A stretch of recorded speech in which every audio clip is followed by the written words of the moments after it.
আসসালামু আলাইকুম রহমতুল্লাহ বারাকাতুহ। জালান বানি বোয়ালি আপনার আগুন একটা ঘর ভস্মীভূত হয়ে গেল। 3টা রুম আছিল, 3টা রুমের আপনার অধিকাংশ মালামালে ভস্মীভূত হয়ে গেল।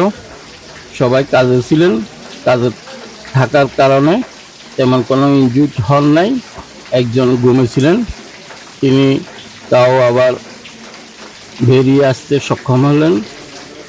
সামান্য ইনজুর্ড হলেন 10%। মোটামুটি ক্ষয়ক্ষতির পরিমাণ অনেক কম।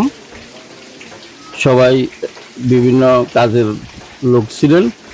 ফায়ার ব্রিগেড এসে আগুন সহজে নিয়ন্ত্রণে নিয়ে আসলেন। তেমন কোনো ক্ষয়ক্ষতি হয় নাই।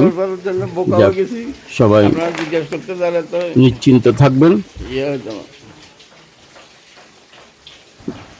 আল্লাহ হাফিজ।